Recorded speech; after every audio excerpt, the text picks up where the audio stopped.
ٹھیک ہے، ہم لوگ شروع کرتے ہیں. آیت نمبر ہے ہماری 21. اعوذ باللہ من الشیطان الرجیم.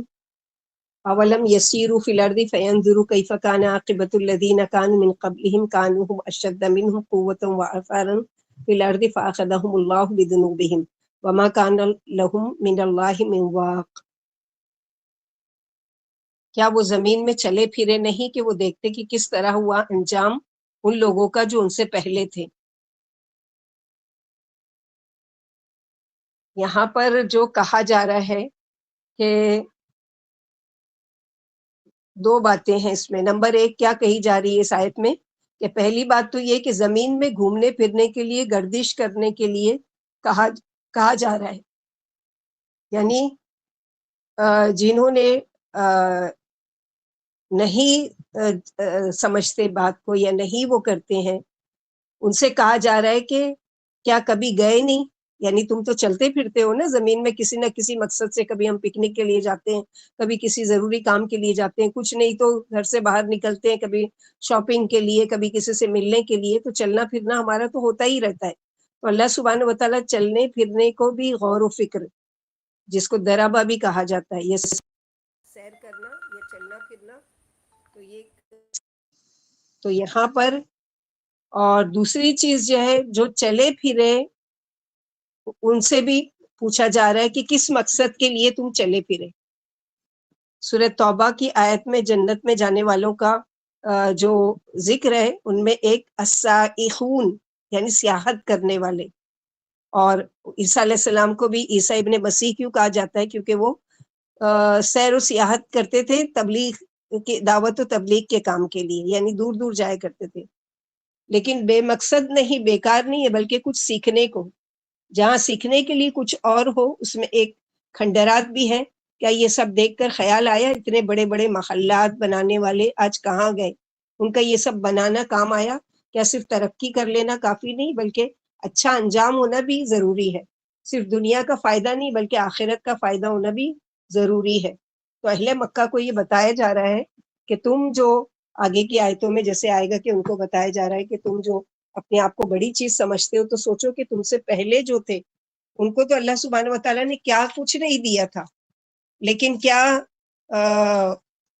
وہ لوگ آج باقی ہیں؟ بڑے بڑے محلات بنانے والے، بڑے بڑے کنڈرات بنانے والے. جیسے جہاں کہیں بھی زمین میں کھدائی ہوتی ہے تو بعض جگہ جیسے موہنجو دارو وغیرہ تھے، یہ تو ہمارے ہزاروں سال پہلے کی بات نہیں ہے نا، یہ ابھی کی بات ہے. تو وہاں پر بھی پوری کی پوری بستی اوندھی کی ہوئی ملی. تو یہ اللہ سبحانہ وتعالیٰ جو قرآن میں فرماتے ہیں، اور وہ جب پریکٹیکلی لائف میں نظر آتا ہے یا کہیں سے ہم لوگوں کو خبر ملتی ہے، تو ہم لوگوں کو تعجب ہوتا ہے کہ سبحان اللہ، قرآن کتنی سچی کتاب ہے کہ باقیات جو اللہ تعالیٰ عبرت کے لیے باقی رکھنا دیکھنا چاہتے، دکھانا چاہتے ہیں، وہ جہاں پر بھی جیسے ایجپٹ وغیرہ میں بھی اور اپنے ہندوستان میں بھی، اور جہاں پر بھی کھدائی ہوتی ہے، جیسے ابھی مدینہ میں ریسنٹلی ابھی کھدائی کی گئی، تو وہاں پر پوری ایک بستی نکل کر باہر آئی اور پورا پہلے کے لوگوں کے وہ سارے آثار. تو یہ ساری چیزیں کیا ہیں؟ تو ایک چیز تو یہ سمجھ میں آئی کہ ان سیر و تفریح کے ذریعے، ان تاریخی مقامات کی سیر کے ذریعے کیا کرنا ہے؟ عبرت حاصل کرنا ہے کہ کیسے وہ لوگ اور کیسی ان لوگوں نے زندگی گزاری، اور ان کی وہ عمارتیں، وہ کھنڈرات اور وہ ساری چیزیں موجود ہیں، لیکن آج وہ خود نہیں ہے. اگر وہ خیر پر اور ایمان پر ان کا خاتمہ ہوا تھا تو وہ آخرت کی زندگی ان کے لیے فائدہ مند ہوگی، ورنہ یہ دنیا کی ترقی آج ان کو کچھ بھی کام نہیں آ رہی ہے نا. آج وہ بالکل خالی ہاتھ ہیں. یعنی اے نبی صلی اللہ علیہ وسلم، کیا آپ کی رسالت کو جھٹلانے والے نے دنیا کی سیر نہیں کی کہ وہ پہلے جھٹلانے والی قوموں کے عبرتناک انجام دیکھتے کہ کس طرح انہیں اللہ کے عذاب نے ریزہ ریزہ کر کے چھوڑا؟ حالانکہ وہ ان سے طاقتور تھے اور انہوں نے ایسی ایسی شاندار پختہ عمارتیں چھوڑی کہ یہ ان کی گرد کو بھی نہیں پہنچ سکتے. جیسے سورہ احقاف آیت نمبر 26 میں اللہ تعالیٰ فرماتے ہیں وَلَقَدْ مَكَّنَّاهُمْ فِيهَا، یقین مانو ہم نے انہیں ایسی چیزوں کی قدرت دی تھی کہ جن کی تمہیں نہیں دی. سورہ روم آیت نمبر 9 وَآثَارُ الْأَرْضِ، اور انہوں نے زمین پر اپنی تہذیب کے آثار چھوڑے اور اسے تم سے زیادہ یاد کیا، لیکن باوجود قوت قاہرہ اور سخت روب و ادب کے انبیاء کو جھٹلانے کی وجہ سے اللہ نے انہیں پکڑ لیا اور ان سے اللہ کا عذاب کوئی ہٹا نہ سکا اور نہ انہیں کوئی بچا سکا. یعنی اتنی دولت ان کے کوئی بھی کام نہیں آئی جس کے اوپر وہ بڑا زوم کرتے تھے, بڑا گھمنڈ کرتے تھے کہ یہ ہمارے محلات ہے, کچھ عذاب آیا تو ہم اس میں چلے جائیں گے اور اپنے آپ کو قلعہ بند کر لیں گے. تو اللہ سبحانہ و تعالیٰ نے قرآن میں ان کو بھی جواب دیا ہے کہ جب تم پر موت آئے گی تو وَلَوْ كُنْتُمْ فِي بُرُوجٍ مُشَيَّدَةٍ, یعنی ایسے قلعے میں جا کر چھپ جاؤ جہاں پر کوئی سوراخ بھی نہ ہو اور بہت ہی مضبوط دیواریں ہوں اس کی, لیکن جب عذاب آئے گا اللہ کا یا موت آ جائے گی تو کوئی چیز تمہاری جو مضبوطی ہے, تمہاری عمارتیں ہیں, تمہارے قلعے ہیں, یا تم نے جو بھی سورسز لگا کر رکھے ہیں اپنے آپ کو بچانے کے, کوئی بھی چیز نہیں بچا سکتے. تو یہاں پر اللہ سبحانہ وتعالیٰ کے وما کان لہم من اللہ من واق, جب عذاب آیا تو کیا ہوا کہ, اور یہ ساری چیزیں اللہ سبحانہ وتعالیٰ باقاعدہ نام کے ساتھ, فلاں قوم اور اس پر یہ عذاب, فلاں قوم تھی اس نے یہ سرکشی کی, اس نے یہ نافرمانی کی اور اللہ تعالیٰ نے اس پر اس طرح کا عذاب بھیجا. تو یہ ہم کیوں پڑھ رہے ہیں؟ ہم اس لیے پڑھ رہے ہیں کہ ہم عبرت حاصل کریں. اور ہم چلو وہ قوموں کے بارے میں تو پڑھتے ہیں, لیکن اس کے علاوہ کیا اپنی روزمرہ کی زندگی میں ہم نہیں دیکھتے لوگوں کے انجام کہ کس طرح سے, یعنی کیسے لوگوں کی اچانک موت آتی ہے, اچانک پکڑ ہو جاتی ہے کہ انسان سوچ بھی نہیں سکتا. تو یہ ساری چیزیں کیا ہے, یہ ہماری عبرت کے لیے کافی نہیں. ہم لوگ بس دوسروں کی قصے کہانیاں یا دوسروں کے واقعات سن لیتے ہیں, اس کے ساتھ یہ ہوا, اس کے ساتھ یہ ہوا, اس کے ساتھ نہیں. یہ ہمارے لیے عبرت کے لیے, یا تو ہم خود اپنی آنکھوں سے دیکھتے ہیں, یا پھر یہ ہوتا ہے کہ کوئی ہم کو اس کا واقعہ سناتا ہے, یا پھر یہ کہ کوئی خود اپنے حالات بتاتا ہے, میرے ساتھ یہ ہوا, یہ ہوا. یہ ساری چیزیں کیا ہے, یہ محض ایسے ہی نہیں ہے کہ تفریح اور انٹرٹینمنٹ کے لیے, بلکہ ہماری عبرت کے لیے. ابھی پچھلے بدھ کو ہماری بلڈنگ میں 4 سال پہلے وہ لڑکی کی شادی ہوئی, اور یہاں میکہ ہے ہماری بلڈنگ میں, وہاں پر وہ آئی تھی دعوت کے لیے, اور شوہر کام کے لیے گیا, کام سے جا کے پھر وہ جم جاتا تھا, روزانہ کی اسی روٹین تھی, اور جم جانے کے بعد وہ کیا ہے کہ وہ گھر پر آ کے ریسٹ کرتا تھا. تو لاسٹ 1 ہفتہ ہوا, مطلب پچھلے بدھ کی بات ہے, وہ یہاں پر دعوت میں تھی اپنے کزن اور وہ سب کے ساتھ, اور وہ ہسبینڈ وہاں سے آیا, اور آنے کے بعد کیا کیا کہ اپنے بھائی سنگاپور سے آئے ہوئے, ان کے بچے آئے ہوئے, لوگوں کے ساتھ تھوڑی دیر بیٹھا, کھیلا, کچھ چائے وغیرہ پیا, وہ کیا. اس کے بعد اس نے کیا کیا کہ میں بیڈ روم میں سونے کے لیے جا رہا ہوں اور مجھے کوئی ڈسٹرب نہیں کرے, اور اس نے کیا کیا, جا کے دروازہ لاک کر لیا کہ مطلب بچے آئیں گے, دروازہ کھولیں گے تو نیند خراب ہوگی, اور لاک کر لیا اس نے. اب لاک کر لیا. اب یہ جب دعوت یہاں پر اس کی بیوی کی مائکے میں ختم ہوئی تو وہ اپنے گھر پہنچی 11:30 بجے رات کو, اور وہ دروازہ نوک کر رہی ہے, کھولنے کی کوشش کر رہی, دروازہ نہیں کھل رہا ہے, زور زور سے پیٹا گیا, پھر بھی نہیں کھل رہا ہے. پھر گھر والوں کو اس نے بلایا کہ پتہ نہیں کیوں دروازہ کیوں نہیں کھول رہے ہیں, کبھی ایسا تو نہیں کرتے لاک کر کے سوتے ہیں, آج کیا ہو گیا؟ تو وہ بولے کہ نہیں, وہ بول کے سویا تھا کہ مجھے ڈسٹرب نہیں کرنا, میں بہت تھکا ہوا ہوں, میں ریسٹ کرنا چاہتا ہوں. تو ٹھیک ہے, کتنی بھی گہری نیند میں ہو, جب اتنی زور زور سے پیٹا جا رہا ہے تو انسان دروازہ تو ضرور کھولے گا نا. تو نہیں کھولا گیا. بہرحال وہ دروازے کو اس سے مشین سے کاٹا گیا کہ کیا کیا گیا, اور اس میں اندر ہاتھ ڈال کے جب کھولا گیا تو بالکل دروازے کے پاس وہ گرا ہوا تھا, اور آنکھ سے اور کان سے خون اس کا جاری تھا. اور گھبرا گئے فوراً, اور اس کو فوراً ڈاکٹر کے پاس لے کر گئے. تو بولے اس کی تو 4 یا 5 گھنٹہ پہلے ڈیتھ ہو گئی, یعنی جیسے ہی وہ لاک کر کے وہ ہوا, اب وہ اپنی کیفیت بتانے کے لیے بھاگ کر آ رہا ہوگا کہ میں گھر والوں کو بتاؤں میرے ساتھ کیا ہو رہا ہے, لیکن وہ بتا نہیں سکا اور وہیں گر کر ختم. تو یہ ساری چیزیں کیا ہے, ہماری عبرت کے لیے. یہاں پر بیوی اپنے کزنس لوگ کے ساتھ انجوائے کر رہی ہے, اس کو تو ذرا بھی پتا نہیں کہ میرے شوہر کے ساتھ اس وقت کیا ہو رہا ہے. تو یہ ساری چیزیں ہم کو کیا دکھاتی ہیں کہ کیا ہم انتظار میں ہیں کہ ہماری موت ہم کو بتا کر آئے گی, یا پھر یہ ہے کہ ہم عمر کے آخری حصے میں توبہ کر لیں گے اور نیک بن جائیں گے اور تمام گناہوں کو چھوڑ دیں گے. کسی کا کوئی بھی بھروسہ نہیں ہے. آج ہے, آج جیسے ہم لوگ پریزنٹ ہیں, کل ہم فیوچر پاسٹ بن چکے ہوں گے. تو یہ ہر ایک کے ساتھ ہونا ہے. تو یہ ساری چیزیں قرآن ہم کو اپنی آنکھوں کو کھولو اور عبرت حاصل کرو کہ کیا ہے اصل زندگی, کی حقیقت کتنے دن کی ہے یہ زندگی، اسی کی گارنٹی ہے کہ وہ ضروری ہے کہ وہ 60-70 سال کی عمر میں جائے گا. ابھی وہ مشکل سے 30 یا 32 ایئر کا لڑکا، بچے بھی نہیں تھے، 4 سال ہوئی شادی کی. گئے تھے ہم لوگ بھی میت میں پچھلے فرائیڈے کے دن، میت تو چلی گئی، خیر اس سے گئے وہاں پر تھوڑا بہت جو بھی وہ کرنا تھا. تو اتنا رو رہی تھی کہ میں کیا کروں، مجھے بتاؤ کہ میں کیا پڑھوں، مجھے بتاؤ کہ میں کون سا عمل کروں ان کے لیے. میں کہ تو وہی وہ پیپر لے کے گئے تھے، بک لے کے گئے، یہ پڑھو اور دعا کرو، یہی کام آئے گا. وہاں پر بھی دیکھے کہ وہی اللہ تعالیٰ ہدایت دو ہماری قوم کو کہ بدعتیں جو شروع ہو گئی، پہلے تو کھجور کی گٹھلی آتی تھی، اب تو پلاسٹک کے بادام آ گئے، پورے گھر میں سب بیٹھ کے یہی پڑھ رہے ہیں یا قرآن پڑھ رہے ہیں. وہی ان کو سمجھایا گیا کہ اللہ کے نبی صلی اللہ علیہ وسلم کی بھی زندگی میں آپ کی خود کی بیویاں 3 فوت ہوئی تھی، کیا کبھی کسی کا ثبوت ملتا ہے کہ آپ صلی اللہ علیہ وسلم نے سب کو جمع کر کے یہ عمل کیا ہے؟ تو کیا چیز ہے یہ؟ بہرحال اللہ تعالیٰ ہدایت دو. لیکن بہت زیادہ اس چیز سے وہ ہوا کہ دیکھو کیسے یعنی انسان کیا سوچ سکتا ہے. اگر وہ بیوی کو پتا ہو تو کیا وہ جاتی تھی کبھی چھوڑ کر شوہر کو کہ اس کے پاس ٹائم لمٹ کم ہے، میں اس کے پاس زیادہ رہوں؟ یہ اللہ سبحانہ وتعالیٰ ہم لوگوں کو ضروری نہیں ہے کہ بڑھاپے ہی کی موت ہم کو دکھاتے ہیں، ایسی جوانی کی بھی موتیں دکھاتے ہیں. تو یہ ساری چیزیں کیا ہے کہ اولم یسیروا فی الارض، کیا تم چلتے پھرتے نہیں زمین میں؟ چلنا پھرنا ایک تو یہ ہے کہ لٹرلی ہم جائیں کہیں اور وہاں جا کے عبرت دیکھیں. چلنا پھرنا یہ کہ چل پھر کر ہمارے پاس نیوز آ رہی ہے اور ہم کو بتا رہی ہے کہ یہ ساری چیزیں ہو رہی ہیں دنیا میں. اپنی آنکھوں کو کھولو اور دیکھو کہ کیسا ہوا انجام جھٹلانے والوں کا. تو یہ ساری چیزیں ہم لوگوں کے لیے عبرت کے لیے ہے.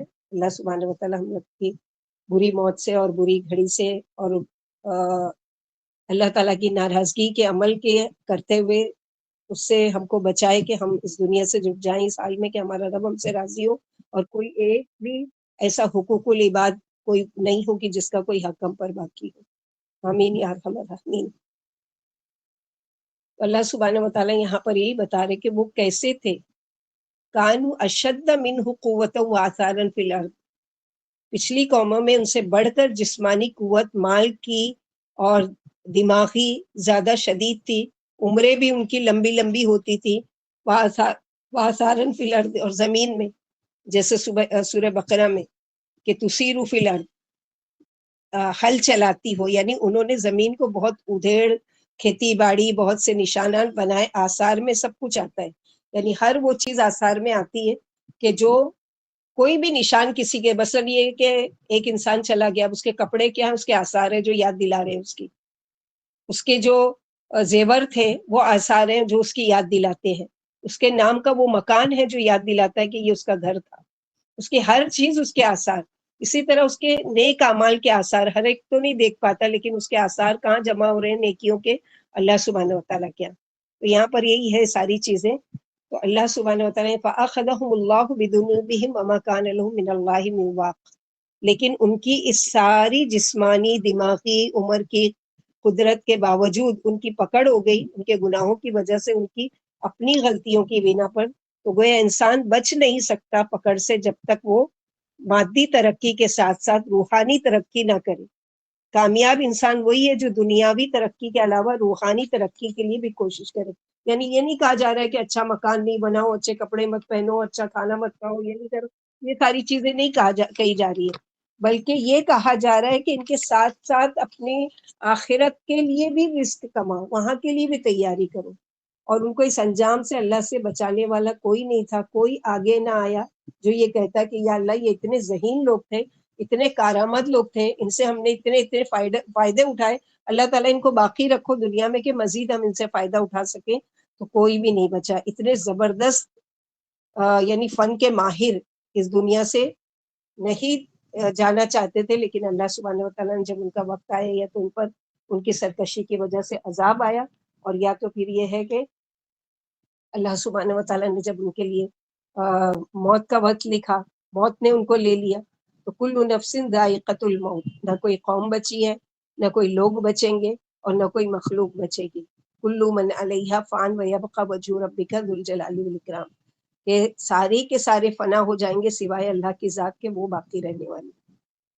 ذالک بأنہم کانت تأتیہم رسلہم بالبینات فکفروا فأخذہم اللہ انہ قوی شدید العقاب. یہ سب ان کے ساتھ اس لیے ہوا کہ ان کے رسول ان کے پاس کھلی کھلی نشانیاں لائے، مگر وہ انکار کر دیتے تھے، تو پکڑ لیا ان کو اللہ نے. بے شک وہ بہت قوت والے ہیں اور سخت سزا دینے والے ہیں. یہ دنیا کا اصول ہے، اور یہ اصول رہا ہے کہ ایک قوم ابھری، خوب دنیاوی ترقی کی، ساتھ ہی گناہ بھی خوب کیے، تو اللہ نے اس کو مٹا دیا، اور دوسری قوم آئی، انہوں نے بھی یہی کام کیا، ان کا انجام بھی یہی ہوا، لیکن لوگ اس کو کیا کہتے ہیں، محض حادثہ. ان کے ساتھ ایسا حادثہ ہوا، ان کے ساتھ ایسا کوئی واقعہ ہوا، بس اس چیز سے، لیکن عبرت نہیں لیتے کہ ان کی پکڑ کیوں ہوئی، کس سرکشی کی وجہ سے. پھر وہ جرم جس کی وجہ سے پکڑ آئی تھی، بیان فرمایا کہ ان کے پاس اللہ کے نبی کھلے کھلے اور غالب دلائل لے کر آئے، لیکن یہ انہیں ٹھکراتے رہے. آخرکار اللہ نے انہیں تباہ کر دیا. کافروں کے سامنے اس قسم کی بہت ساری مثالیں ہیں. پھر فرمایا اللہ بڑی قوت والے اور سب پکڑنے والے ہیں، یعنی اللہ زبردست، اور اس کا عذاب بھی بڑا سخت ہے. تو کیا ہمارے پاس نہیں اللہ کی آیتیں کھلم کھلا آئی ہیں یا کھول کھول کر بتائے؟ آج رسول تو نہیں ہم کو اپنے خود سے قرآن پڑھ کر بتانے کے لیے، لیکن اللہ کے رسول کے اوپر جو نازل کی گئی کتاب وہ تو آج موجود ہے نا ہمارے بیچ میں، کہ ہم اس سے عبرت حاصل کریں، کہ اس میں ہر چیز بتائی جا رہی ہے. اور ایسا نہیں ہے کہ یہ یعنی کوئی چیز ایسی ہے کہ جس کو ہمارا دماغ اور دل نہیں چاہتا ماننے کا، یا پھر یہ ہے کہ یہ کیسے ہو سکتا ہے.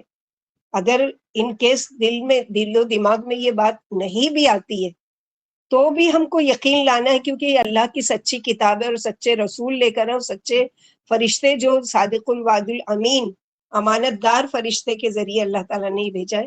تو ہمارا ایمان ہے کہ ہمارے رسول نے بھی اپنی ذمہ داری پوری کی، ہم تک بات کو پہنچایا. اب ہمارا کام ہے کہ ہم اس پیغام کو آگے تک پہنچائیں اور خود اپنی اصلاح بھی کریں اور لوگوں کی اصلاح کی بھی فکر کریں اس کے ذریعے سے. وَلَقَدْ أَرْسَلْنَا مُوسَىٰ بِآيَاتِنَا وَسُلْطَانٍ مُبِينٍ إِلَىٰ فِرْعَوْنَ وَهَامَانَ وَقَارُونَ فَقَالُوا سَاحِرٌ كَذَّابٌ فَلَمَّا جَاءَهُم بِالْحَقِّ مِنْ عِندِنَا قَالُوا اقْتُلُوا أَبْنَاءَ الَّذِينَ آمَنُوا مَعَهُ وَاسْتَحْيُوا نِسَاءَهُمْ وَمَا كَيْدُ الْكَافِرِينَ إِلَّا فِي ضَلَالٍ. وقال فرعون ذروني اقتل موسى وليدع ربه إني أخاف أن يبدل دينكم أو أن يظهر في الأرض الفساد. وقال موسى إني أست بربی وربکم من کل متکبر لا یؤمن بیوم الحساب. اور بلا شبہ بہت سی قوموں میں سے ایک قوم جس کا ذکر قرآن میں سب سے زیادہ آیا ہے وہ قوم ہے قوم فرعون، اور اس کے اثرات سب سے زیادہ دنیا میں نظر آتے ہیں. یعنی آج بھی ایجپٹ میں چلے جائیں تو اس کی خود کی ڈیڈ باڈی موجود ہے، اس کا خود کا محلات جو بڑے بڑے حرام مصر کے نام سے مشہور ہے، وہ ساری چیزیں آج بھی موجود ہیں. سب سے زیادہ دنیا میں جو اثرات ہیں وہ کس کے نظر آتے ہیں؟ فرعون کے. اسی طرح قوم عاد ہے، قوم سمود ہے، قوم لوط ہے، قوم نوح ہے، ان سب کا کلچر اس کے ساتھ ہی دفن ہو گیا، سوائے جو تھوڑا بہت بچا. لیکن اللہ نے فرعون سمیت ساری چیزیں آج بھی موجود ہے کہ جاؤ سیر کر لو اور دیکھ لو، عبرت حاصل کرو. ہم نے بھیجا موسیٰ علیہ السلام کو صاف کھلی دلیل جس میں کوئی شک نہیں تھا.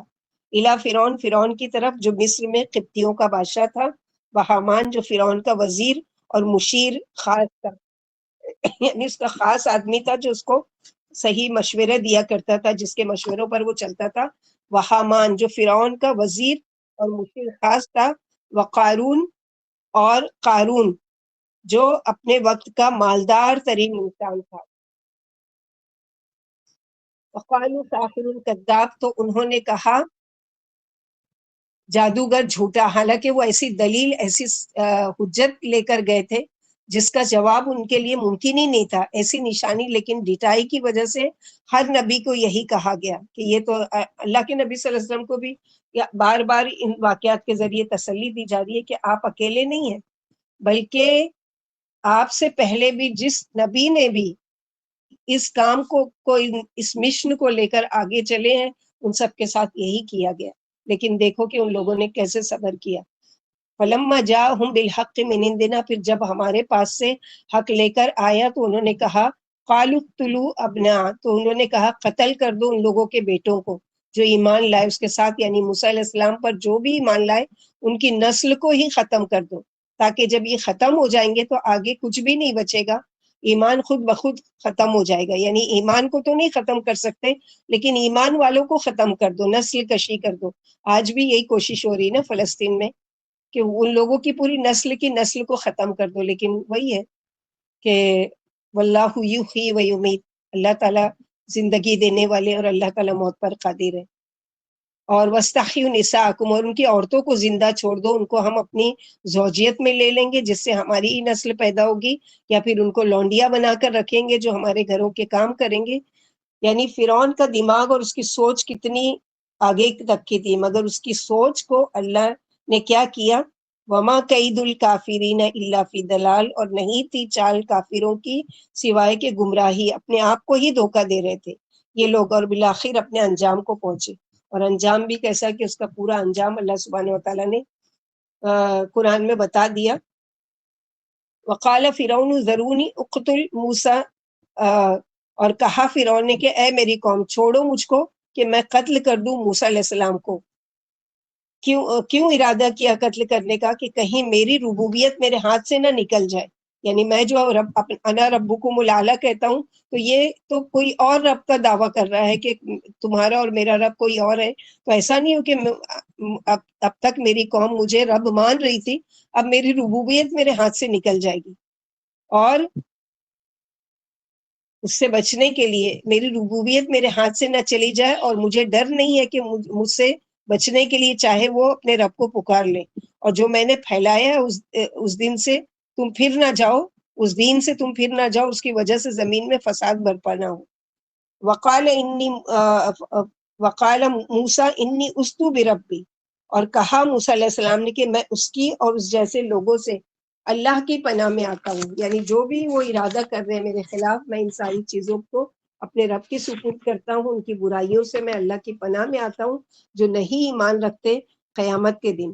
یعنی دین کو نقصان پہنچنے کا کہیں بھی اندیشہ ہو اگر کسی بھی اعتبار سے، تو یہ مفید اور یہ آیت بھی کہ انی استو بربی و ربکم من کلی، یعنی ہر ایک اس کے لیے کہ جو انی استو بربی و ربکم من کلی متکبر لا یؤمن بیوم الحساب، ہر وہ متکبر کہ جو حساب کے دن پر ایمان نہیں رکھتا، یقین نہیں رکھتا، ان سب سے. تو یہاں اللہ کے نبی صلی اللہ علیہ وسلم کو تسلی دی جا رہی ہے، اے نبی صلی اللہ علیہ وسلم قوم کے جھٹلانے سے آپ مایوس نہ ہو، آپ تنگ دل نہ ہو، اور آپ کو بشارت دی جاتی ہے کہ آپ کا مستقبل شاندار اور انجام بخیر ہے، کامیابی آپ ہی کے قدم چومے گی، اور آپ کا ہی نام بلند ہوگا، اور دنیا اور آخرت میں آپ ہی کا بول بالا ہوگا. آپ دلی اطمینان کے لیے حضرت موسیٰ علیہ السلام کا واقعہ پڑھیے. اللہ نے انہیں واضح نشانیاں اور روشن دلائل دے کر مبعوث فرمایا تھا، اور آپ فرعون حامان قارون کی طرف بھیجے گئے. ملک مصر پر فرعون قبطیوں کا بادشاہ تھا، حامان کے ہاتھ میں قلمان و زارت تھا، اور قارون ملک التجار اور سب سے بڑا مالدار تھا. ان سب نے آپ کو جھٹلایا، یعنی بڑے بڑے لوگوں کا نام لیا جا رہا ہے، اور جادوگر، دیوانہ، عیار و مکار اور جھوٹا بتایا. فرمایا کذالک ما آتا، سورہ زاریات آیت نمبر 52-53. اس طرح ان سے پہلے جو رسول بھی آیا اسی کو انہوں نے جادوگر یا دیوانہ بتایا. کیا اس کی ایک دوسرے کو وصیت کر گئے ہیں؟ نہیں، بلکہ یہ سرکشی ہے. جب موسیٰ علیہ السلام ان کے پاس روشن اور پکی دلیلیں لے کر آئے کہ اللہ نے مجھے تمہاری طرف رسول بنا کر بھیجا ہے، تو انہوں نے یہ قانون بنا دیا کہ یہودیوں کے بیٹے قتل کر دیے جائیں، لڑکیاں چھوڑ دی جائیں. قتل کا یہ خونی قانون دوسری دفعہ نافذ کیا گیا.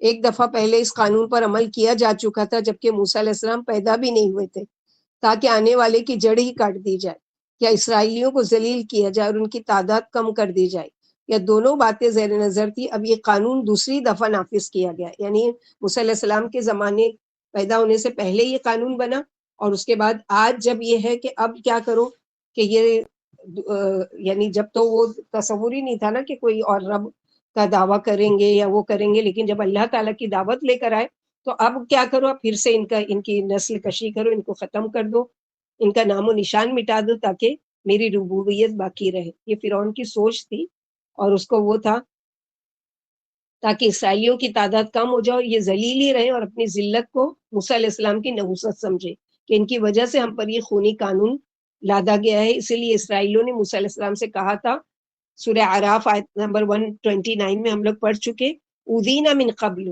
ہمیں آپ کے آنے سے پہلے بھی ایذا پہنچائی گئی اور آپ کے آنے کے بعد بھی یہی ہو رہا ہے، مجھے یقین ہے تمہارا رب تمہارے دشمن کو ہلاک کر دے گا اور تمہیں زمین میں جانشین بنا کر دیکھیں گے کہ تم کیسے عمل کرتے ہو۔ پھر فرمایا کافروں کا مکر کہ اسرائیلیوں کی تعداد کم ہو جائے اور ہمارے مقابل نہ کھڑے ہو سکے، نتیجہ خیز ثابت نہیں ہوا، اور انجام کیا ہوا کہ اسی کا برا انجام ہوا کہ وہ پانی میں غرق کیا گیا۔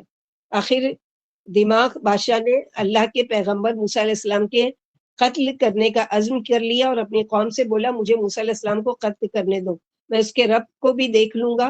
موسیٰ اپنے رب کو اپنی حمایت کے لیے بلا لے۔ اللہ اکبر، یعنی غرور اور اس کے سرکشی اور اس کا تکبر دیکھو کہ صرف موسیٰ علیہ السلام کو چیلنج نہیں کر رہا ہے بلکہ اللہ سبحانہ و تعالیٰ کو چیلنج کر رہا ہے، اور اللہ تعالیٰ نے اس کے چیلنج کا کتنا خوبصورت جواب دیا کہ رہتی دنیا تک اس کا اب عبرتناک انجام ہر کوئی جو بھی قرآن پڑھے گا اس میں اس کا بتا دیا گیا کہ اللہ تعالیٰ نے اس کے ساتھ کیا کیا۔ اس نے کہا تھا مجھے ڈر ہے کہیں موسیٰ تمہارا دین نہ بگاڑ دے یا ملک میں بدنامی نہ پھیلا دے، یعنی کہیں موسیٰ لوگوں کو گمراہ نہ کر دے اور ان کی رسمیں اور عادتیں نہ بدل ڈالے۔ مثل مشہور ہے سارا فرعون مذکرہ، یعنی فرعون وائز بن گیا، فرعون موسیٰ سے لوگوں کو ڈرانے لگا، یعنی نصیحتیں کرنے لگا اپنی سلطنت بچانے کے لیے، اپنے آپ کو وہ کرنے کے لیے کہ کہیں میری جو یہ ہے وہ میرے ہاتھ سے نہ نکل جائے، اس کی یہ کوشش تھی۔ تو اللہ سبحانہ و تعالیٰ نے اس کی ساری کوششوں کو ناکام کر دیا، اور اسی طرح جب موسیٰ علیہ السلام کو فرعون کے اس شرمناک عزم کی خبر لگی تو آپ نے فرمایا کہ میں اس کی اور اس جیسوں کی برائی سے اللہ کی پناہ مانگتا ہوں، یعنی جو حق نہ مانے اور جزا کے دن پر ایمان نہ لائے اس سے اللہ مجھے اپنی پناہ میں رکھے۔ نبی صلی اللہ علیہ وسلم کو جب کسی قوم کا ڈر ہوتا تو یہ دعا پڑھا کرتے تھے ہمیشہ، اللہم انا نعوذ بک من شرورہم ونذرأ بک فی نحورہم، یعنی اللہ اے اللہ ہم ان کی برائیوں سے آپ کی پناہ مانگتے ہیں، تجھے ان کے سینوں کے یعنی ان کے مقابل کرتے ہیں۔ تو ہمارے لیے بھی یہ دعا ہونا چاہیے کہ اگر کوئی دشمن ہے ہمارا یا کوئی ہم کو حد سے زیادہ وہ کر رہا ہے تو بجائے یہ کہ ہم اس کے منہ لگیں یا اس سے جھگڑا کریں یا وہ کریں، اللہم اکفنیہم بما شئت، اللہ میری طرف سے ان کو کافی ہو جائے، اور اللہم نجعلک فی نحورہم ونعوذ بک من شرورہم، اللہ تعالیٰ ان کی جو شر ہے، ان کی جو برائیاں ہیں اس سے میں آپ کی پناہ میں آتا ہوں، اور مجھے ان کے مقابلے میں آپ کو کرتا ہوں۔ جیسے دوسرا معنی یہ حسبنا اللہ نعم الوکیل، کہ اس وکیل کو پکار رہے ہیں وہ کافی ہے ہمارے لیے ان کو جواب دینے کے لیے جو ہم پر کوئی ظلم کر رہے ہیں یا ہمارے ساتھ کوئی زیادتی کر رہے ہیں۔ تو یہ ساری چیزیں اللہ سبحانہ و تعالیٰ نے اللہ کے نبی صلی اللہ علیہ وسلم کے ذریعے ہم کو بھی بتائی ہے۔ وقال رجل مؤمن من آل فرعون يكتم ایمانه اتقتلون رجلا ان يقول ربي الله وقد جاءكم بالبينات من ربكم وان يكن كاذبا فعليه كذبه وان يكن صادقا يصبكم بعض الذي يعيدكم ان الله لا يهدي من هو مسرف كذاب۔ اور کہا ایک مومن شخص نے جو آل فرعون میں سے تھا، یا سورہ یاسین کا وہ سیم سین ہے کہ جب پیغمبر کا انکار کیا جا رہا تھا تو دور سے ایک شخص دوڑتا ہوا آیا تھا اور توحید کو قبول کیا تھا اور پیغمبر کا ساتھ دیا تھا اور اس کو بھی قتل کر دیا گیا تھا۔ یہاں پر بھی فرعون کے زمانے میں یعنی ایک شخص تھا جو موسیٰ علیہ السلام پر ایمان لے آیا تھا، اور وہ آیا لوگوں کو یعنی موسیٰ علیہ السلام کا دفاع کرنے کے لیے۔ فرعون کے گھر میں موسیٰ علیہ السلام تو پیدا ہو ہی چکے تھے، لیکن ایک اور پیدا ہو گیا اس کی بنیادیں ہلانے والا آل فرعون میں سے، یعنی شاہی خاندان میں سے۔ یکتم ایمانہ، فرعون کے ڈر سے جس نے اپنا ایمان کو چھپایا ہوا تھا، اچانک وہ بول اٹھا، یعنی حق ظاہر جب ایمان لے آئے تو ایمان کے خلاف کوئی بات ہوگی تو ایمان والا کیسے خاموش رہ سکتا ہے، لہٰذا اس نے اپنے ایمان کو ظاہر کیا اور کیا کہا، کیا تم ایک ایسے شخص کو قتل کرتے ہو جو یہ کہتا ہے کہ میرا رب اللہ ہے؟ یہ موسیٰ علیہ السلام کے صبر کی وجہ سے کہ جب فرعون نے کہا کہ میں موسیٰ کو قتل کر دوں گا، جواب میں انہوں نے یہ نہیں کہا کہ میں فرعون کو قتل کر دوں گا، بلکہ اللہ کی پناہ میں آتا ہوں، یعنی یہ نہیں کہ اچھا ٹھیک ہے میں دیکھ لوں گا وہ مجھے قتل نہیں کر پائے گا اور میں بھی ہتھیار اٹھاؤں گا اور میں بھی ایسا کروں گا، وہ سب نہیں، بلکہ اللہ کی پناہ میں. تو اللہ کی پناہ میں جو آ جائے تو پھر اللہ اس کے لیے کافی ہے. پھر اللہ کے مقابلے میں کون آ سکتا ہے؟ نبی صلی اللہ علیہ وسلم کے ساتھ بھی صحابہ کرام میں اکثر دشمن تھے، مگر ایمان لانے کے بعد ان سے اچھے جان نثار یعنی جان نچاور کرنے والے کوئی اور نہیں تھے. بینات میں 3 چیزیں ہیں، یعنی نمبر 1 واضح چیزیں، معجزہ، نشانیاں، اور نمبر 2 ان کی خود کی شخصیت، یعنی ہاتھ کا چمک اٹھنا، اور نمبر 3 ان کی تعلیم اور بات جو فرعون سے دربار میں کی تھی. تو یہ ساری بینات کے ساتھ انہوں نے جیسے نا وَقَدْ جَاءَكُمْ بِالْبَيِّنَاتِ مِنْ رَبِّكُمْ، کہ وہ جو کہتا ہے کہ میرا رب اللہ باجی ہے، وہ دوبارہ بولیے بینات. نا. بینات کی 3 چیزیں. بینات کی 3 چیزوں میں سے ایک ہے واضح دلیل، یعنی معجزہ، نشانیاں جو ان کو دے کر بھیجا تھا موسیٰ علیہ السلام کو اللہ تعالیٰ نے. دوسری چیز ان کی خود کی شخصیت، جیسے ان کی پرسنالٹی میں یہ معجزہ دیا تھا نا کہ ہاتھ کا چمک جانا. اور تیسری ان کی تعلیم اور بات، جو بات کرنے کا ہنر اللہ تعالیٰ نے ان کو سکھایا کہ فرعون کو جاؤ اور دعوت دو. تو یہ بھی کیا ہے؟ بینات میں سے ہے. اسی لیے وہ شخص جو ایمان لایا، یہی بینات دیکھ کر عقل آ گئی کہ واقعی یہی حق ہے اور یہی سچی بات ہے، اور جو یہ لے کر آیا ہے وہی اللہ سبحانہ و تعالیٰ نے وَإِن يَكُ صَادِقًا يُصِبْكُ بَعْدَ الَّذِي، یعنی اس نے کیا کہا، دفاع کر رہا ہے موسیٰ علیہ السلام کا، کہ وہ جو کہتا ہے کہ میرا رب اللہ ہے اور وہ واضح نشانیاں بھی لایا ہے تمہارے رب کی طرف سے، اگر وہ جھوٹا ہے تو اس کا وبال اسی پر پڑے گا. اور یعنی ہم کو اس سے کیا، یعنی ہم اس کو وبال پڑے گا جھوٹے ہونے کی وجہ سے، اور ہماری جان تو ویسے بھی چھوٹ جائے گی. وہیں یکو صادقاً، اور یہ بھی تو ہو سکتا ہے کہ وہ سچا ہو. تو پھر اپنی خیر مناؤ، تم کو پہنچے گی وہ مصیبت جس کا تم سے وعدہ کرتے ہیں، وہ دھمکی دیتا ہے، وہ تم کو جو ڈراتا ہے اللہ کے عذاب سے، وہ آ کر رہے گا. تو یہاں پر یہی ہے کہ ایک اکیلا ہے، جیسے اللہ کے نبی صلی اللہ علیہ وسلم نے فرمایا کہ ہم لوگ پڑھیں گے، سیاق سے صاف ظاہر ہے کہ یہ مومن قبطی تھا، یعنی فرعون کی قوم میں سے تھا اور فرعون کے خاندان کا تھا، اور فرعون کا چچا زاد بھائی بتایا جاتا ہے. یہی شخص حضرت موسیٰ کے ساتھ نجات پا گیا تھا، کیونکہ فرعون اس کی بات سے متاثر ہوا اور غور و فکر کے بعد قتل موسیٰ سے باز رہا. لیکن اگر اسرائیلی ہوتا تو فرعون اس کے کہنے سننے سے کیوں اپنے ناپاک عزم سے رکتا، بلکہ موسیٰ علیہ السلام کے ساتھ اسے بھی سزا دلوائی جاتی. ابن عباس رضی اللہ تعالیٰ فرماتے ہیں موسیٰ پر قبطیوں میں سے بجز اس شخص کے، اور اس شخص کے جس نے کہا تھا کہ سردار آپ کے قتل کا ارادہ کر رہے ہیں. اس سے پہلے ہم نے سورہ قصص میں پڑھ چکے نا، جب موسیٰ علیہ السلام کے ہاں تو قتل خطا ہو گئی تھی، اور دوسرے دن بھی وہ شخص آیا، تو پھر ایک شخص دور سے بھاگتا ہوا ہے کہ آپ چلے جائیے یہاں سے، کیونکہ آپ کو جو بادشاہ ہے اور اس کے آدمی ہیں وہ ڈھونڈ رہے ہیں اور قتل کر دیا جائے گا. تو موسیٰ علیہ السلام وہاں سے نکل کر پھر مدین چلے گئے تھے. تو یہ 2 شخص، ایک یہ شخص جو قبطی میں سے تھا، اور ایک وہ شخص وہ بھی قبطی میں سے تھا، فرعون کی قوم میں سے تھا. تو میں آپ سے ہمدردی کے طور پر کہہ رہا ہوں، فرعون کی بیوی کے، یعنی یہ 3 شخص تھے جو موسیٰ علیہ السلام پر ایمان لائے تھے. اسرائیلی تو تھے ہی، لیکن اس کے علاوہ یہ 3 شخص جو آپ کی دعوت پر ایمان لائے. ایک وہ جو اس نے قتل یعنی موسیٰ علیہ السلام کو کہا کہ چلے جائیے، اور ایک یہ ہے کہ دوڑتا آیا اور فرعون کے دربار میں اس نے کھل کر کہا کہ ایک ایسے شخص کو تم قتل کرنا چاہتے ہو جو کہتا ہے ربی اللہ، یعنی میرا رب اللہ ہے. تو فرعون اس کے کہنے کی وجہ سے باز آیا، اور ایک ان کی بیوی آسی ہے. اور چوتھا کہا جاتا ہے کہ وہ جو اس کی مشاطہ تھی، یعنی فرعون کی بیٹی کی مشاطہ تھی، اس کو بھی مشاطہ، یعنی مشاطہ کہتے ہیں عربی میں اس کو بیوٹیشن کو. تو جو بیوٹیشن تھی وہ ایمان لائی تھی، اس کا واقعہ بھی ہم لوگ پڑھ چکے ہیں. یہ مسلمان تھے اور اپنی قوم سے ایمان چھپائے ہوئے تھے. جب فرعون نے دربار میں کہا مجھے موسیٰ علیہ السلام کو قتل کرنے دو، تو ان کی ایمانی غیرت جوش میں آئی اور اللہ کی رضا کے لیے فرعون سے یہ بات کہی.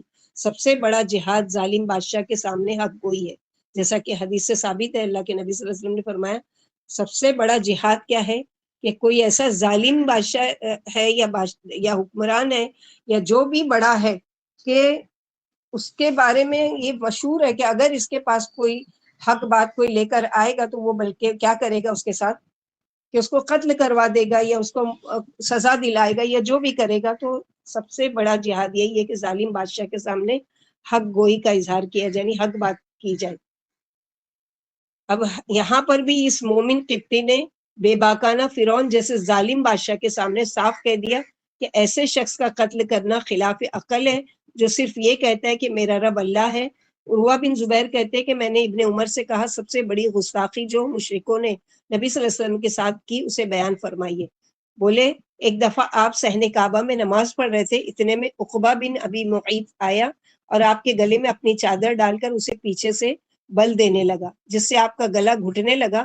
ابو بکر صدیق کو اس کی گستاخی پر غصہ آ گیا اور آپ نے اسے دھکا دے کر اسی آیت کی تلاوت فرمائی.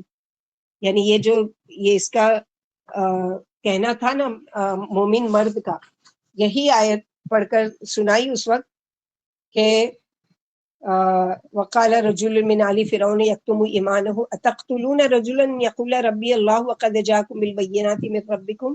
تو ابو بکر صدیق رضی اللہ عنہ نے بھی کیا کہا، یہی آیت کہ کیا تم ایسے شخص کو وہ کرتے ہو کہ جو یہ کہتا ہے کہ میرا رب اللہ ہے. تو پھر اپنی خیر مناؤ کہ ایک دن آئے گا کہ اللہ سبحانہ وتعالی کس طرح سے تمہارے وہ کریں گے. ان اللہ لا یہدی من هو مسرف کذاب، بے شک اللہ نہیں ہدایت دیتے جو حد سے گزر جانے والا ہو اور کذاب ہو. اللہ جھوٹے کو نشانیاں نہیں دیتے، بینات نہیں دیتے، بلکہ پہلے تو ان کو نصیحت کی جاتی ہے اور نصیحت کے بعد بھی جب نہیں مانتے تو پھر کیا کیا جاتا ہے، ان کی پکڑ ہوتی ہے.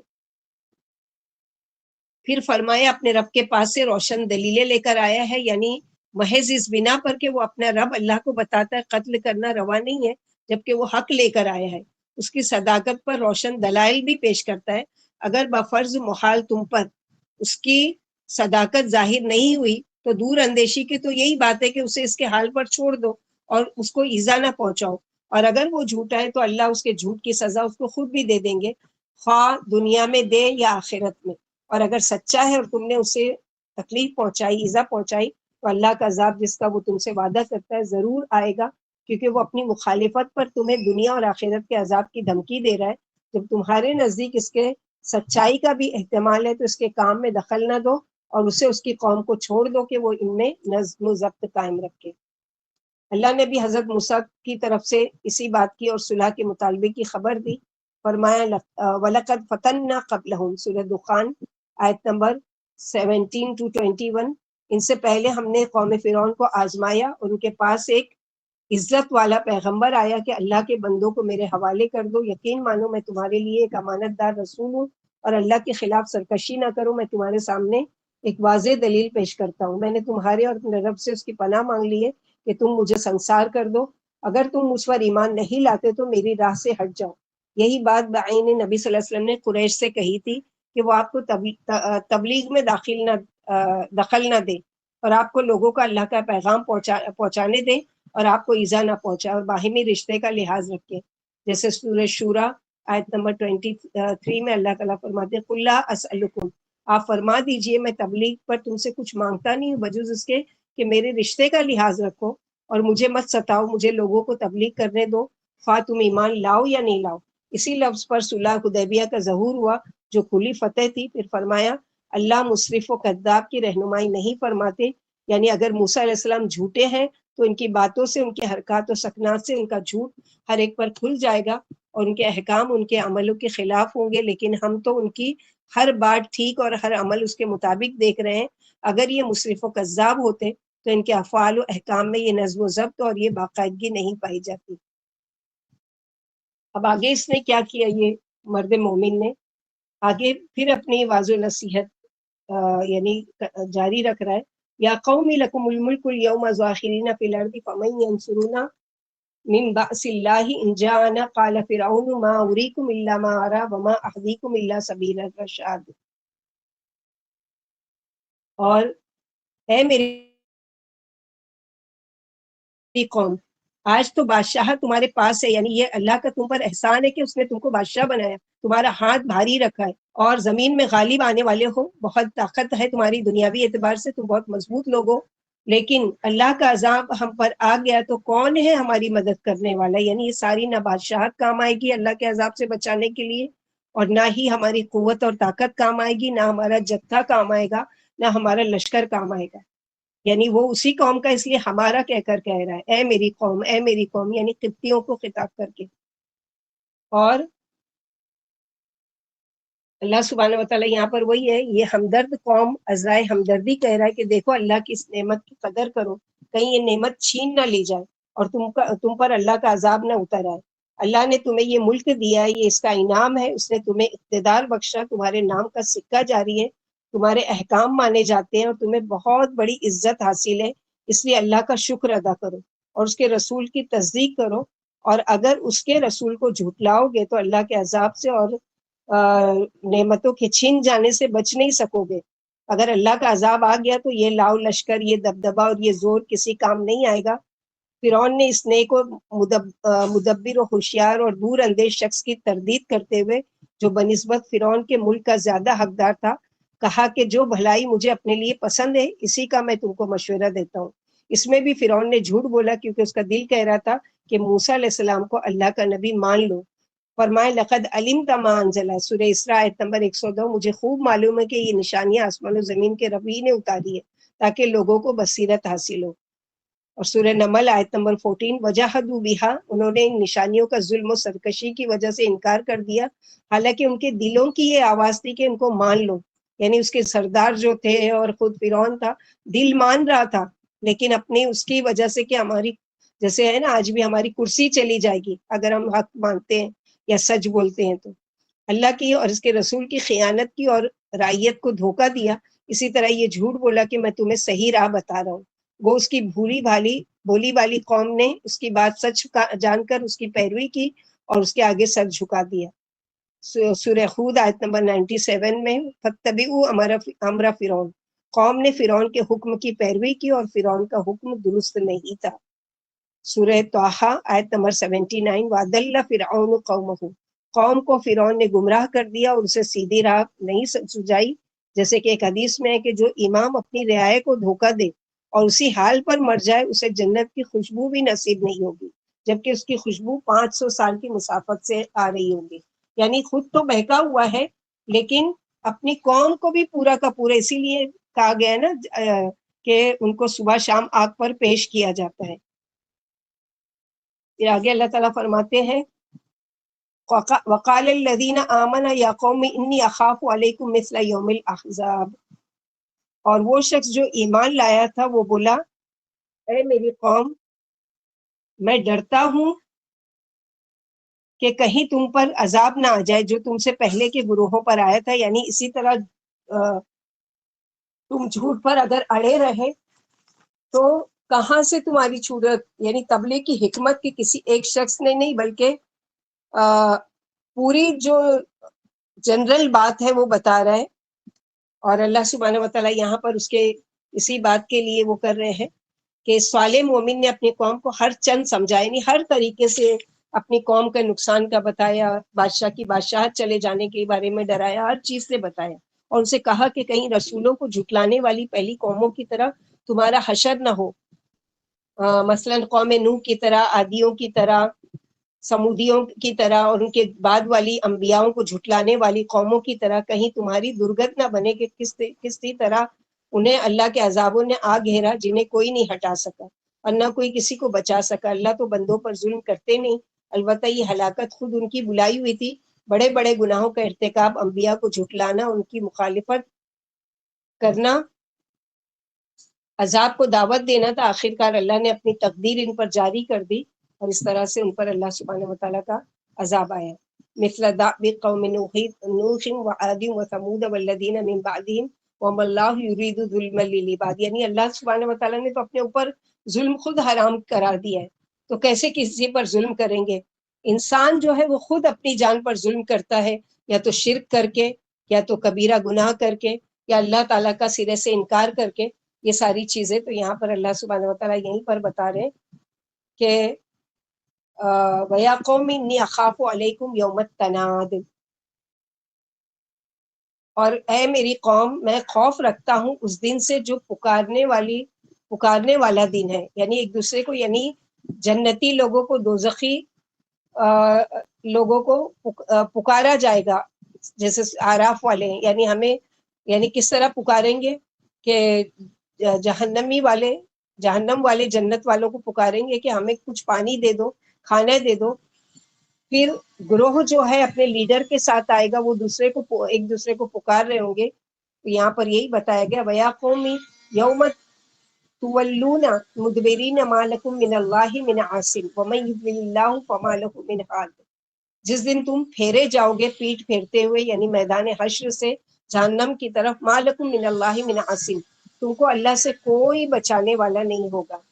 یعنی آج دنیا میں تم یہ سمجھتے ہو کہ ہم کو یہ بچا لے گا اور ہم کو وہ کرے. یوم التناد یعنی قیامت کے ناموں میں سے ایک نام ہے، اس لیے کہ حدیث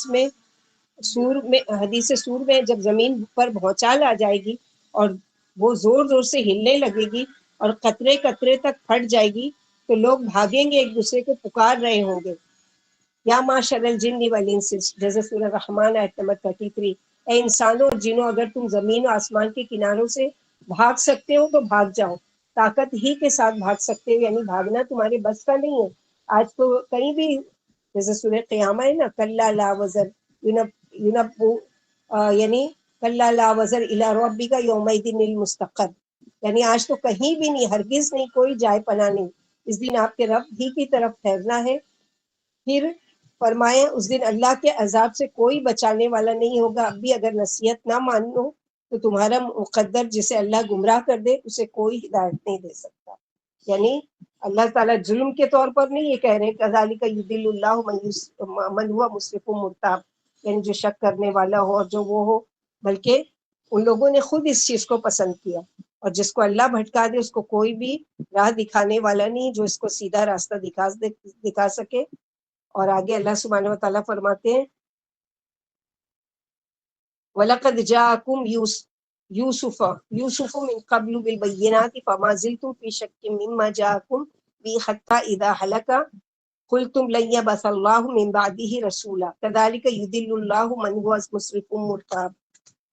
اور البتہ تحقیق لائے تمہارے پاس یوسف علیہ السلام بھی کھلی نشانیاں.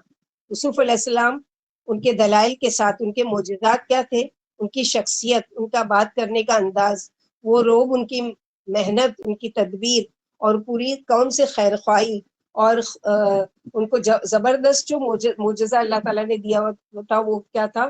خوابوں کی تعبیر بیان کرنا. یہ ساری چیزیں اللہ سبحانہ و تعالیٰ نے ان کو دی تھی. موسیٰ علیہ السلام سے پہلے مصر والوں کے بادشاہ اور نبی یوسف علیہ السلام تھے. مصر والوں کو ان کے ہی نبی یوسف علیہ السلام کے واقعات سے بتایا جا رہا ہے کہ تم سے پہلے بھی تو ایک بادشاہ گزرا ہے نا، یہ فرعون جو ہے وہ سرکشی کر رہا ہے اور اللہ کی نافرمانی، لیکن وہ بادشاہ کیسے تھے؟ اللہ کو ماننے والے، اپنے قوم کے خیر خواہ، اور مصریوں کو اللہ کا پیغام پہنچاتے تھے، مگر مصری ان کی عظمت و دبدبے کی وجہ سے ان کی اطاعت کرتے تھے، نبی کی حیثیت سے نہیں کرتے تھے. اس لیے کہ فرمائے کہ جس حق کو وہ لے کر آئے تھے تم اس میں شک ہی کرتے رہے، کہ جب وہ فوت ہو گئے تو تم نے نا امید ہو کر کہا اب کوئی اللہ کا رسول نہیں آئے گا. زندگی میں تو ان کی نبوت نہیں مانی اور ان کے مرنے کے بعد سلسلہ نبوت ہی کو بند کر بیٹھے. یہ کفر و تکذیب ہی کا اثر تھا. اسی طرح اللہ ہر آپے سے باہر ہونے والے اور شک کرنے والے کو گمراہ کر دیا کرتے ہیں، جو باطل سے حق کو جھٹلاتے اور اللہ کے پاس والی دلیل کے بغیر پکی دلیلوں کا مقابلہ کرتے ہیں. ان کے اس مجادلے سے نہ صرف اللہ بلکہ ارباب بصیرت بھی سخت ناراض ہوتے ہیں، کیونکہ ایسے لوگوں کے دلوں پر مہر لگ جاتی ہے، اب وہ اچھی بات نہیں پہچانتے اور نہ بری باتوں سے باز آتے ہیں. اس سے پہلے کہ اللہ سبحانہ و تعالیٰ سے جیسے ہے نا ہمیشہ اللہ سے دعا کرتے رہنا چاہیے، اللہم ثبتنا بالقول الثابت فی الحیات الدنیا وفی الآخرہ یا مقلب القلوب ثبت قلوبنا علی طاعتک. دلوں کے پھیرنے والے، کیونکہ دل اللہ کے انگلیوں کے درمیان ہے، ہر ایک کے دل، ہم سب کے دل. جب دیکھتے ہیں کہ ہم کو کوئی ہدایت کی طرف آنے میں انٹرسٹ نہیں ہے تو اس کو گمراہی کی طرف پھیر دیتے ہیں، اور جب ہم اللہ سے اہدنا الصراط المستقیم ہدایت مانگتے تو اللہ تعالیٰ ہدایت کی طرف رہنمائی کرتے. تو یہ ہمارا مانگنا ہوگا، ہماری کوشش ہوگی، ہم کو اللہ تعالیٰ سے ہدایت مانگنی ہوگی. ایسے ہی نہیں، ہدایت اتنی سستی چیز نہیں ہے کہ ہر ایک کو ایسا ہوتا تو ساری دنیا ہی ایمان والی ہوتی، لیکن ایسا نہیں ہے. تو یہاں پر اللہ سبحانہ و تعالیٰ یہی بتا رہے ہیں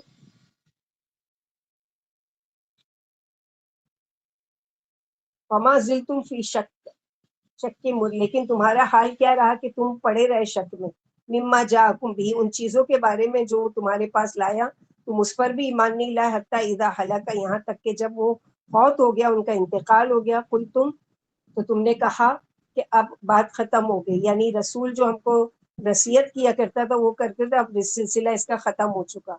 کذالک یضل اللہ من هو مسرف مرتاب، اسی طرح اللہ بھٹکا دیتے ہیں ہر اس شخص کو جو گناہوں میں حد سے بڑھنے والا ہو، مرتاب جو شک میں ہو پیغمبروں کے دعووں اور بینات کے بارے میں، کہ پتہ نہیں، جیسے آج بھی کچھ لوگ ہیں کہ قرآن اللہ کی کتاب ہے نہیں مانتے، اللہ کا وجود کا انکار کرتے ہیں، اللہ کے رسول آئے تھے اس کا انکار کرتے ہیں، تو یہ ساری چیزیں کیا ہے، ایک شک میں پڑے ہوئے ہیں نا، کہ پتہ نہیں یہ بات صحیح ہے یا نہیں۔ لیکن ایک ایمان والے کا ایمان کیسا ہونا چاہیے کہ آمنت باللہ و ملائکتی و کتبی و رسلی، ہم تمام چیزوں پر ایمان لائے جو اللہ سبحانہ و تعالیٰ نے ہمارے اوپر نازل کیے، ہمارا ہر ایک چیز پر ایمان ہے۔ اور اسی طرح الذین یجادلون فی آیات اللہ بغیر سلطان اتاہم کبر مقتا عند اللہ و عند الذین آمنوا کذالک یطبع اللہ علی کل قلب متکبر جبار۔ کون شک میں جو اللہ کی آیت میں جھگڑے کرتے ہیں، ایسے کرتے ہیں بغیر کسی دلیل کے، جو ان کے پاس آئی، یعنی کسی سند کے بغیر، یعنی ان کے پاس کوئی دلیل بھی نہیں ہے کہ ہاں یہ ہم اس لیے حجت کریں کہ ہمارے پاس یہ چیز ہے، پروف نہیں ہے، لیکن بغیر پروف کے، بغیر کسی دلیل کے، کبر مقتا عند اللہ، یہ اللہ کے نزدیک سخت ناپسندیدہ اور سخت کرائیت والا رویہ، اور ایمان والوں کو بھی ایسے لوگ سخت ناپسند ہونا چاہیے۔ کذالک یطبع اللہ علی کل قلب متکبر جبار، اسی طرح اللہ ہر متکبر اور جبار کے دل پر مہر لگا دیتے ہیں، اور ہدایت کے سب راستے بند، جو وقت کے آگے سر نہ جھکا سکے، شریعت کی پابندی کو قبول نہ کرنا چاہتا ہو، اس کو ہدایت نہیں ملتی، کیونکہ وہ کیا ہے، متکبر ہے، جبار ہے۔ جبار یعنی بہت زیادہ جیسے ہوتا ہے نا، متکبر تو ایک ہے تکبر کرنے والا، اور جبار کیا ہوتا ہے کہ بس یعنی کتنی بھی اس کے سامنے کوئی دلیل پیش کی جائے، کچھ بھی کی جائے، لیکن وہ کیا ہے، اپنی ہی بات کو حجت بنائے اور وہ کرے۔ تو یہاں پر اسی لیے بتایا گیا، آگے اللہ تعالیٰ فرماتے ہیں کہ ایسے تمام جو متکبرین جبار ہیں، آگے ان جباروں کی لسٹ بتائی جا رہی ہے کہ کون کون تھے اور کیا کیا وہ کرتے تھے، اور اللہ سبحانہ و تعالیٰ نے کس طرح سے ان کا ایسے انکار کرنے والوں کا انجام کیا۔ من یضلل اللہ فما لہ من ہاد،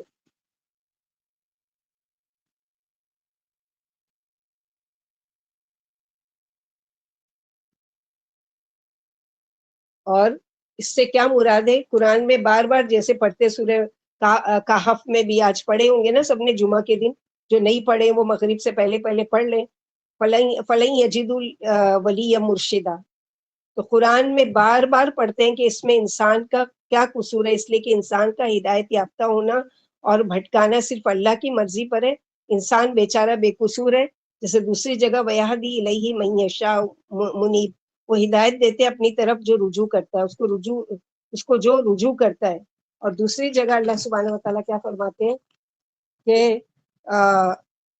وَمَا يُضِلُّ بِهِ إِلَّا الْفَاسِقِينَ، نہیں بھٹکاتے اللہ سبحانہ و تعالیٰ مگر فاسق و فاجر کو، یعنی ایسا نہیں ہے کہ ظلم کے طور پر نعوذ باللہ اللہ تعالیٰ جس سے محبت کرتے ہیں اس کو ایمان کی سمجھ دیتے ہیں اور ایمان پر ثابت قدم رکھتے ہیں، اور جس سے نفرت کرتے ہیں، نہیں، اللہ تعالیٰ کو تو اپنے ہر بندے سے محبت ہے۔ اگر اللہ کی محبت نہیں ہوتی تو جہنم اور جنت تو بنا کے انہیں ڈال ہی دیتے نا اپنی مرضی سے، لیکن اس سے بچنے اور اس میں جانے کے اسباب پھر کیوں بتائے قرآن و سنت کے ذریعے؟ یہ اللہ کی زبردست ایک اپنی قوم، اپنی مخلوق کے ساتھ محبت، رحمت، ہمدردی، اسی وجہ سے۔ آگے جیسے یہ وقال فرعون یا حامان ابنی لی صرحا لعلی ابلغ الاسباب، اب اس کی سرکشی دیکھیے فرعون کی، کہ نہ مرد مومن کی بات مان رہا ہے، نہ موسیٰ علیہ السلام کی بات مان رہا ہے، نہ کچھ، بلکہ اپنے وہ کر رہا ہے اسباب السماوات فطلع الی الہ موسیٰ وانی لأظنہ کاذبا وکذلک زین لفرعون سوء عملہ وصد عن السبیل وما کید فرعون الا فی تباب. یعنی اور کہا فرعون نے اے حامان میرے لیے ایک محل بناؤ، یعنی وہ اپنے وزیر کو ایک آرڈر دے رہا ہے میرے لیے ایک ایسا محل بناؤ. سرخہ کہتے ہیں بلند عمارت، بالا خانہ، محل، میرے لیے ایک اونچی عمارت تعمیر کراؤ. یعنی مصر میں اس نے جو احرام مصر بنایا ہے اس کی ایک ایک پتھر انسانی قد کے برابر ہے، یعنی اتنی بڑی بڑی وہ عمارتیں. اور عقل حیران ہوتی کہ اس وقت نہ کرین تھی، نہ کوئی اور مشین تھی کھدائی کے لیے، اور نہ کچھ بھی تھا. اس کے باوجود بھی اتنے بڑے بڑے، یعنی بنی اسرائیل سے کتنی محنت کے وہ کام لیتا ہوگا کہ ایک ایک پتھر اتنے ہیوج کے ایک انسانی ہائٹ کے برابر، اس کو جمع کر کے اس کو وہاں پر فٹ کروانا اور یہ کرنا. تو لعلی ابلغ الاسباب، تاکہ میں پہنچ سکوں اسباب، سبب کی جمع مراد ہے راستے، دروازے، کیونکہ دروازے سب ہوتا ہے کسی کمرے میں جانے کا اشارہ ہے آسمان کی طرف. اور اسباب سیڑھیوں کو بھی بعض جگہ کہا گیا ہے، جیسے اسباب سماواتی فتلیہ الہی موسیٰ، پھر میں جھانک کر دیکھوں موسیٰ علیہ السلام کے الہ کو کہ وہ کہاں رہتا ہے. یعنی تکبر کی نشانی کہ میں اپنی آنکھوں سے دیکھنا چاہتا ہوں. وَإِلَى لَهُ كَاذِبًا، اور بے شک میں اس کو جھوٹا سمجھتا ہوں. اس وقت تو خیر اتنی ترقی نہیں ہوئی تھی، مگر آج راکٹ اور تیز رفتار جو جیٹ ہے جہازوں کے باوجود آسمان تک پہنچنا مشکل ہے. مگر ایک متکبر کا قول نظر آ رہا ہے جو اپنے آپ کو رب اعلیٰ سمجھتا تھا، اور یہ دنیا کی محبت اور اپنے اسباب پر تکبر کی وجہ سے اس کو ہدایت نصیب نہیں ہوئی اور سرے سے جھٹلا دیا گیا.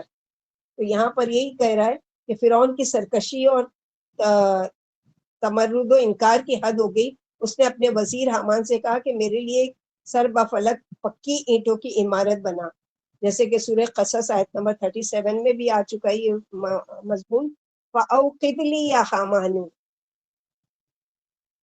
اے حامان پکی اینٹیں بنوا کر ان سے میرے لیے ایک عمارت بنا.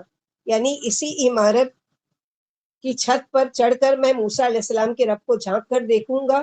ان شرمناک الفاظ سے اس نے اپنے آپ کی رسالت کا مذاق اڑایا تھا، کیونکہ اس کے خیال میں آپ قطعی جھوٹے تھے. پھر فرمایا اس نے اپنے برے عمل اچھے سمجھے اور رعایا کے دلوں میں یہ بات ڈال دی کہ وہ ایک انتہائی اونچی عمارت بنوا رہا ہے جس سے موسیٰ علیہ السلام کی تکذیب ہو جائے گی.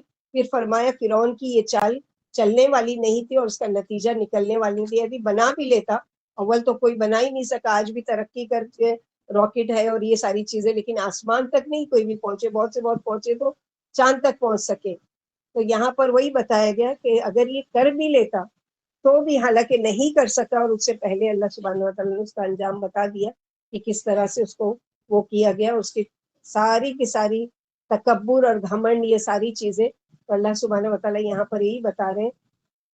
وقال الذین آمنوا یا قوم اتبعوا احدکم سبیل الرشاد. اور اس کے علاوہ کیا ہے؟ وَكَذَلِكَ زُيِّنَ، اس سے پہلے کیا ہے؟ اسباب الذین وَكَذَلِكَ زُيِّنَ لِفِرْعَوْنَ سُوءُ عَمَلِهِ وَصُدَّ، اور اسی طرح جو خوبصورت بنا دیے گئے فرعون کے لیے اس کے برے عمل، اس کو اپنی غلط باتیں بہت اچھی لگی. وَصُدَّ عَنِ السَّبِيلِ، اور وہ سیدھے راستے سے روک دیا گیا. جس شخص کو اپنی غلطی نہ لگے اور وہ ماننے کی بجائے اپنی غلطی پر اترائے، اپنی غلطی کو حق سمجھے، تو ایسے شخص کا انجام پھر کیا ہو سکتا ہے؟ وما قید فرعون فی تباب، اور نہ تھی فرعون کی چال مگر ہلاکت میں. تباب تب سے ہے، ہلاک سے، تباہی سے. تبت یدا ابی لہب، و تب بھی اسی سے ہے کہ ہلاک ہو جائے یہ ابو لہب کے ہاتھ اور وہ تباہ و برباد ہو جائے. یعنی فرعون کی تدبیر غارت ہو کر رہی. ایک طرف رجل مومنون کی بات ہے، دوسری طرف فرعون کا کلام تکبر اور سرکشی والا. اور یہ سب اس نے کیوں کیا، کیوں کہا؟ کہ لوگوں کی توجہ ہٹ جائے اس شخص سے جو مومن تھا، کیونکہ لوگ اس کی باتوں میں آنے لگ گئے تھے، حالانکہ یہ سب اس کے خلاف ہی ہوا. یعنی جو اس نے کہا وہ اس کے خلاف ہی یہ ساری چیزیں ہوئی. وقال الذی آمن یا قوم اتبعونی اہدکم سبیل الرشاد، اور کہا وہ شخص نے جو ایمان لایا تھا اور ایمان والا کہنے لگا اے میری قوم میری بات مانو میری پیروی کرو میں تم کو صحیح راستہ بتاتا ہوں.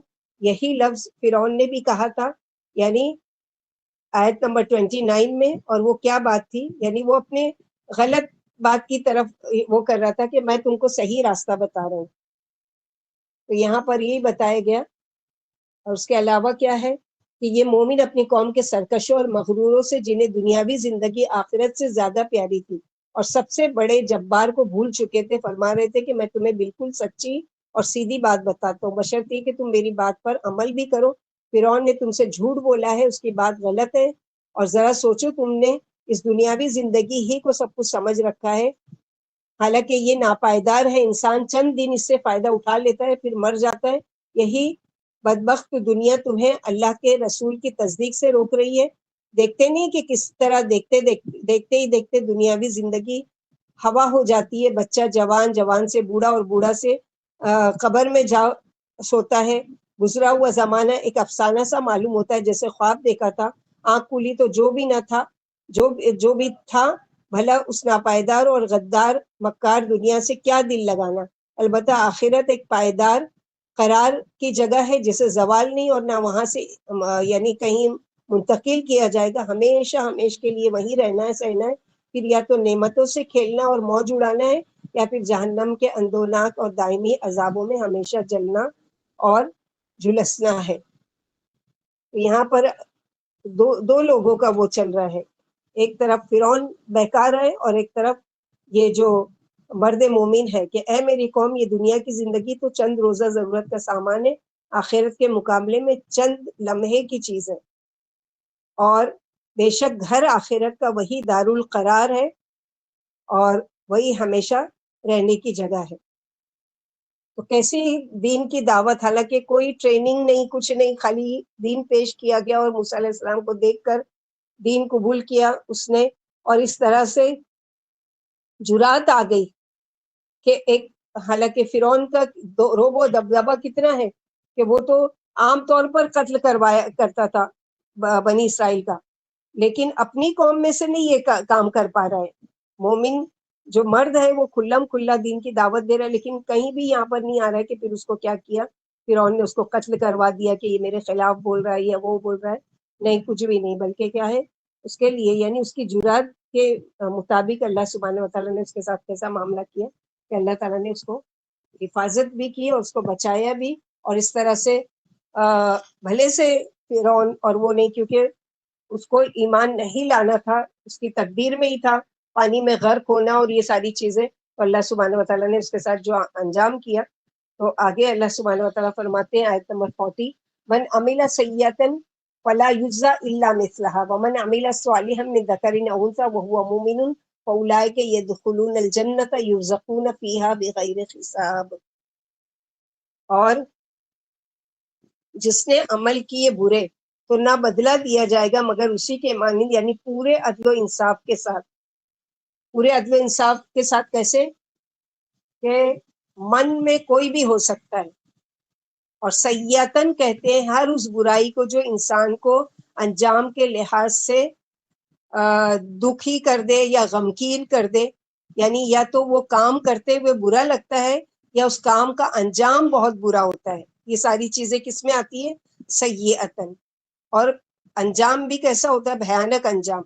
تو جس سے یعنی جو لیول کا گناہ ہوگا اسی کے مانند اس کو سزا یا تو دنیا میں ہی یا آخرت میں اس کی سزا کیونکہ اللہ تعالیٰ عدل کرنے والے ہیں. ایسا نہیں ہے اللہ سبحانہ وتعالیٰ کہ کوئی اگر مثلا یہ کوئی باجی ایک اگر وہ سیئتن کی تعریف بولیے نا پھر سے. ہاں سیئتن کہتے ہیں ہر اس برائی کو جو انسان کو انجام کے لحاظ سے دکھی کر دے یا غمگین کر دے یعنی یا تو وہ کام کرتے ہوئے اس کو گلٹی فیل ہو رہی ہے برا لگ رہا ہے یا اس کام کو کرتے ہوئے گلٹی تو اس کو نہیں فیل ہو رہی ہے برا نہیں لگ رہا ہے لیکن اس کا انجام بہت بھیانک ہے بہت برا ہے. مثلا شرک ہے کفر ہے یا جو بھی ہے جیسے شرک اتنا بڑا کبیرہ گناہ ہے کہ سب سے بڑی اس کی سزا ان اللہ لا یغفر ان یشرک بہ ویغفر ما دون ذلک لمن یشاء. تو جس سے جو لیول کا گناہ ہوگا اسی کے مانند اس کو سزا یا تو دنیا میں ہی یا آخرت میں اس کو سزا، کیونکہ اللہ تعالیٰ عدل کرنے والے ہیں. ایسا نہیں ہے کہ کسی نے کچھ بھی نہیں کیا گناہ اور زبردستی اس کو پکڑ کر جہنم میں ڈالا جائے گا، نہیں. اللہ سبحانہ و تعالیٰ نے تو جہنم بنائی ہے لیکن چاہتے نہیں ہے کہ اس میں لوگوں کو ڈالا جائے.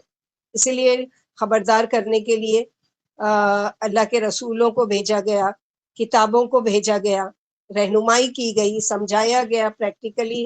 رسول کر کے بتائے کہ دیکھو قوا انفسکم واہلیکم نارا، اپنے آپ کو جہنم کی آگ سے بچاؤ. جہنم موجود ہے، سزا دینے کی جگہ ہے، لیکن اللہ تعالیٰ چاہتے نہیں ہے کہ لوگ جہنم میں جائیں، لیکن لوگ اپنی جانوں پر ظلم کر کے خود جانا چاہتے ہیں.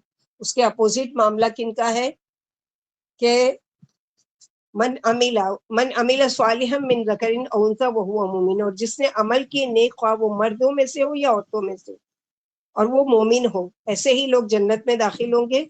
رزق دیے جائیں گے بے حساب، یعنی کوئی ٹیکس ادا کرنا نہیں پڑے گا، کوئی پیمنٹ نہیں کرنا پڑے گی، کوئی آمدنی جو دی جائے گی وہاں بے حساب، یعنی وہاں کو کسی کو حساب نہیں. جیسے دنیا میں اگر شوہر نے کچھ پیسے دیے تو پوچھے گا کہ کہاں پر خرچ کیے، یا گورنمنٹ پراپرٹی ٹیکس لگائے گی، یا پھر یہ کہ کہاں سے انکم ٹیکس والے کہاں سے پیسے لائے اور کہاں پر خرچ کیے، اور کہاں پر انکم کا سورس آف انکم کیا تھا، یہ ساری چیزیں نہیں. وہاں پر بغیر حساب کوئی یہ ساری چیزیں پوچھنے والا نہیں، یہ ساری چیزیں کرنے والا نہیں.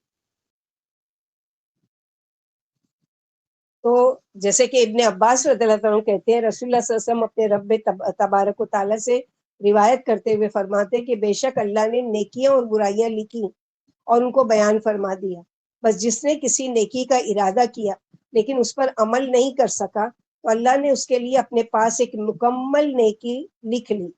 اس لیے نیتیں ہم کو کیا کرنا چاہیے، ہر کام کے لیے اچھی اچھی نیتیں کر لینا چاہیے. یعنی نیت بھی کیسی، اللہ تعالیٰ انما الاعمال بالنیات، اللہ تعالیٰ بہتر جانتے ہیں. تو کوئی بھی خیر کا کام کا ارادہ دل میں آئے فوراً نیت کر لیں، انشاءاللہ میں یہ کام کروں گی، بھلے سے آپ کر نہیں سکے لیکن اللہ کے ہاں وہ نیکی کیا ہے، لکھ دی جاتی ہے. اور اس نے ارادہ کرنے کے بعد اگر اس پر عمل کر لیا تو اللہ نے اس کے لیے اپنے پاس 10 سے لے کر 700 تک بلکہ اس سے بھی زیادہ لکھ لیتے ہیں. اور جس نے کسی برائی کا ارادہ کیا اور اس پر عمل نہیں کیا تو اللہ سبحانہ و تعالیٰ نے اپنے پاس ایک مکمل نیکی لکھ دی. یعنی کس بات پر، برائی کا ارادہ کیا تھا لیکن پریکٹیکلی نہیں کیا، اس پر بھی نیکی مل رہی ہے. اور اس نے برائی کا ارادہ کرنے کے بعد عمل بھی کر لیا تو اللہ نے اس کے لیے صرف ایک برائی لکھی، مثلہا، یہی ہے جو یہ اس میں دیا گیا نا، فلا یجزا الا مثلہا، یعنی جزا دی جائے گی مگر اس کے مانند. یعنی صرف نیکی کے ارادے پر ایک نیکی کر لینے پر 10 سے لے کے 700 گنا تک، اس سے بھی زیادہ.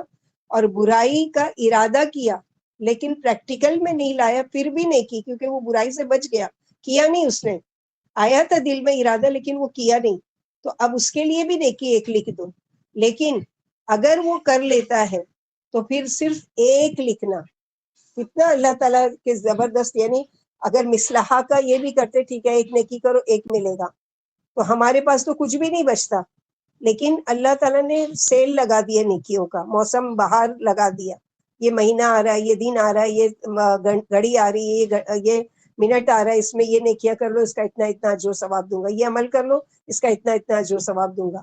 1 روپیہ اللہ کی راہ میں خرچ کرو، 700 گنا سے بھی زیادہ دوں گا. یہ اللہ کا. اگر برائیوں کو، اللہ کی یہ بڑی رحمت ہے، اگر برائیوں کو بھی ایسے ہی اللہ تعالیٰ بڑھا چڑھا کر دیتے تو ہم تو بالکل ہلاک ہو چکے ہوتے، کوئی ایک بھی نیکی ہمارے پاس کچھ باقی نہیں رہتی. تو نیک عمل کی قبولیت کی شرط 2 ہیں. نمبر 1، کام بھی اچھا ہو اور نیت بھی اچھی ہو. کام بھی اچھا ہونا چاہیے اور نیت بھی اچھی ہونا چاہیے. یا مثلا کوئی کام اچھا کر رہا ہے، چیریٹی کا کام کر رہا ہے، سب کچھ کر رہا ہے، لیکن اگر وہ ریاکاری یا دکھاوا کر رہا ہے یا شہرت کے لیے کر رہا ہے تو اب اس کی چونکہ نیت اچھی نہیں ہے اس لیے اس کا اجر کچھ بھی نہیں ملے گا. لیکن نیت کر رہا ہے اور وہ چیز نہیں کر پا رہا ہے تو پھر اللہ سبحانہ و تعالیٰ اس کو اس پر بھی اجر دے رہے ہیں. تو کیا نیک عمل کی قبولیت کی شرط کہ کام بھی اچھا ہونا چاہیے اور نیت بھی اچھی ہونا چاہیے. وہ مرد ہو یا عورت ہو اور ایمان ہونا شرط ہے. یعنی مرد ہو یا عورت ہو، لیکن ایمان ہونا شرط ہے. اور دوسری چیز یہ ہے کہ طریقہ آپ صلی اللہ علیہ وسلم کا ہونا چاہیے. تو جو شرک یا کفر کی حالت میں مر جائے، خواہ اس نے کتنے بھی نیک عمل کیے ہوں گے، اللہ کے یہاں قابل قبول نہیں ہے. جیسے آپ صلی اللہ علیہ وسلم کے زمانے میں عائشہ رضی اللہ تعالیٰ عنہ فرماتی ہیں کہ قریش مکہ کے زمانے میں یا رسول اللہ ابن جدان بہت مالدار شخص تھا. لوگوں کو جب حاجی لوگ حج پر جاتے تھے تو ستو گول کر پلاتا تھا، سردی کے دن ہوتے تھے کمبل بانٹتا تھا، پانی پینے کا انتظام کرتا تھا، بہت زیادہ چیریٹی کے کام کرتا تھا. تو کیا اس کو یہ نیکیاں فائدہ دیں گی؟ تو آپ صلی اللہ علیہ وسلم نے فرمایا کہ نہیں، اس کو یہ نیکیاں فائدہ نہیں دیں گی، کیونکہ اس نے ایک بار بھی یہ نہیں کہا تھا کہ رب اغفر لی خطیئتی یوم الدین، یعنی اے میرے رب مجھے بخش دینا میری خطاؤں کو اس دن جو جزا و سزا کا دن ہے، بدلے کا دن ہے. یعنی اس کا ایمان ہی نہیں تھا، نہ اللہ کی ذات پر ایمان تھا، نہ اس آخرت کے لیے وہ کوشش کرتا تھا. وہ بس ایسے ہی سخی کہلانے کے لیے یا جو بھی اس کی نیت تھی، لیکن اس کو کوئی اجر نہیں ملے گا. قرآن جو ہے وہ نیک عمل کرنے والوں کو خوشخبری دیتا ہے کہ ان کے اچھے عمل کے بدلے اللہ تعالیٰ ان کو بہت بڑا اجر عظیم دیں گے. بہت ساری جگہ پہ یہ مرد اور عورت کا، جیسے سورہ نحل میں بھی ہے، ہم نحینہ حیاتن طیبہ، جو مرد ہو اور عورت ہو اور وہ نیک عمل کریں، ہم کو دنیاوی زندگی بھی اچھی دیں گے اور آخرت میں بھی، کیونکہ دنیا میں تو انسان کو اتنا ہی ملتا ہے جتنی اس نے کسی کام کی کوشش کی ہوگی. لیس للانسان الا ما سعی، مگر آخرت میں اللہ تعالیٰ اتنا کچھ دیں گے، اتنا دیں گے کہ ایک ایک نیکی کا بدلہ کہ جو انسان سوچ بھی نہیں سکتا. یرزقون بغیر حساب، یعنی اتنا کچھ ملے گا کہ ان کے اعمال اس درجے تک نہیں پہنچ سکتے تھے. تو یہ سب صرف اللہ کے فضل اور اللہ کی رحمت سے ہوگا. اللہ تعالیٰ اپنی رحمت سے لوگوں کو بے حساب رزق دیں گے، بے حساب وہ کریں گے. بے حساب میں بہت ساری، یعنی ان لمیٹیڈ چیزیں، یعنی اتنا ملے گا، اتنا ملے گا، نہ انسان گن سکتا ہے، نہ سوچ سکتا ہے، نہ تصور کر سکتا ہے. دوسرے یہ ہے کہ جو بھی ملے گا اس کا کوئی حساب نہیں لیا جائے گا، کوئی پوچھا نہیں جائے گا اچھا تم نے فلاں دن اتنا کھانا کیوں کھا لیے، یا اتنے فروٹس کیوں توڑ لیے، یا پھر اتنے وہ، یعنی جیسے ہوتا ہے نا کہ ہوٹل وغیرہ میں ٹھہرتے ہیں تو اتنے کاؤنٹ کیا جاتا ہے، آپ اتنے نائٹ اور اتنا ڈے ٹھہرے، اس کا اتنی پیمنٹ کرو. وہاں پر یہ بھی حساب نہیں ہے، کچھ بھی نہیں ہے. تو ایسی خوبصورت اور ایسی فری اور ایسی وہ اعلیٰ جنت کو پانے کے لیے کیا کرنا ہے؟ پیمنٹ یہاں کرنا ہے. پیمنٹ کون سی شکل میں؟ مال دے کر بھی، اپنا علم دے کر بھی، اپنا وقت دے کر بھی، اپنی جسمانی طاقت دے کر بھی، اپنے ہر وہ کوشش ایفرٹ جو اللہ سبحانہ وتعالیٰ نے ہم کو دی ہے، وہ ساری کوششیں کس کے لیے خرچ کرنا ہے؟ اللہ سبحانہ وتعالیٰ کے لیے. اور یہی نہیں ہے کہ صرف ہم نماز پڑھیں گے تو اللہ خوش ہوتے ہیں، صرف ہم روزہ رکھ لیں تو اللہ تعالیٰ خوش ہو جاتے ہیں، صرف ہم صدقہ کر لیں تو اللہ تعالیٰ خوش ہوتے نہیں. بندے کا بندوں پر جو حق ادا کرتے ہیں اس سے بھی اللہ تعالیٰ بہت خوش ہوتے ہیں. ماں باپ کے حقوق کو ادا کرو، اللہ تعالیٰ خوش ہوتے ہیں. اسی طرح شوہر بیوی کے حق ادا کرے، بیوی شوہر کے حق ادا کرے، ماں اپنے بچوں کا حق ادا کرے، باپ اپنے بچوں کی نگہبانی کرے، پڑوسی کا حق، یہ سارے اعمال سے اللہ تعالیٰ خوش ہوتے ہیں. اسی لیے ہم لوگوں نے جیسے پچھلے تفسیر میں پڑھا تھا نا کہ کون سے وہ خوش قسمت لوگ ہیں کہ جن کے لیے فرشتے دعائیں مغفرت کرتے رہتے ہیں اور رحم کی دعا کرتے ہیں. اس میں ہم نے 6 لوگوں کا پڑھا تھا. 7واں یہ ہے کہ جو رات کو وضو کر کے سوتے ہیں، ان کے لیے بھی رات بھر فرشتے محافظ بھی ہوتے ہیں اور ان کے لیے حفاظت کی دعا بھی کرتے رہتے ہیں. یہ ساری چیزیں کرنا ہے خالص نیت سے. سب سے بڑی چیز ہمارا پڑھنا، ہمارا پڑھانا، ہمارا بیٹھنا، ہمارا 1.5 گھنٹہ 2 گھنٹہ جو بھی لگانا، ہمارا ایک ایک لفظ اپنی کاپی پر نقطہ لگانا، لکھنا، یہ سب کچھ اللہ سبحانہ وتعالیٰ کے لیے. قل ان صلاتی ونسکی ومحیای ومماتی للہ رب العالمین لا شریک لہ وبذلک امرت وانا اول المسلمین. کہہ دیجئے بے شک میری نماز، میری قربانی، میرا جینا، میرا مرنا اللہ کے لیے. تو ہم دیکھ لیں کہ دنیاوی اعتبار سے بھی جو ہم دنیا میں ابھی آج سب لوگوں نے کھانا پکائے ہوں گے، گھر والوں کو کھلائے ہوں گے، اللہ سبحانہ وتعالیٰ سے دعا کر لیں. اللہ تعالیٰ آپ نے تو بہت اجر و ثواب لکھا ہے نا بھوکوں کو کھانا کھلانے کا. بھوکوں کو کھانا کھلانے کا مطلب یہ نہیں کہ خالی وہ جو غریب مسکین ہے جا کر ان کو کھانے بانٹ دو، نہیں، گھر والے بھی نہیں بھوکے ہوتے ہیں، بھوک سے آتے ہیں کہ فوراً کھانا چاہیے، تو ہم نے محنت کی، وہ کی، ان لوگوں نے 5-10 منٹ میں کھا کے پیٹ بھر لیے، تو یہ کیا اجر نہیں دیں گے اللہ تعالیٰ؟ انما الاعمال بالنیات، نیت کر لیں اللہ تعالیٰ یہ بھی میرے لیے عبادت کے طور پر لکھ لیجئے کہ میں نے محنت کی، لوگوں کے کپڑے بھی دھوئے اور کھانا بھی بنایا، گھر کی صفائی بھی کی اور یہ بھی کیا، اس میں سے میں نے اللہ آپ کے لیے وقت نکالا۔ آپ پر احسان نہیں، میں اپنی جان پر احسان کر رہی ہوں کہ اللہ تعالیٰ ہماری اس کوششوں کو قبول کرے، تو وہ بھی عبادت میں لکھا جائے گا، وہ بھی اللہ سبحانہ وتعالیٰ کے ہاں جو ثواب بڑھا چڑھا کر دیا جائے گا۔ اللہ سبحانہ وتعالیٰ ہم لوگوں کو کہنے سننے سے زیادہ عمل کی توفیق عطا فرمائے۔ اللہ سبحانہ وتعالیٰ ہم سب کی کوششوں کو قبول کرے، ہم سب کو استقامت نصیب کرے، جمعہ کی وہ لمحہ، وہ گھڑی میں ہم لوگوں کو نصیب کرے کہ جس میں قبول ہوتی ہے دعائیں، اس میں دعا مانگے اپنے لیے، اپنے گھر والوں کے لیے، اپنے قوم کے لیے، اپنی تمام ملت مومن اسلام کے لیے۔ اللہم اعز الاسلام والمسلمین فی کل مکان وذل الشرک والمشرکین یا ارحم الراحمین۔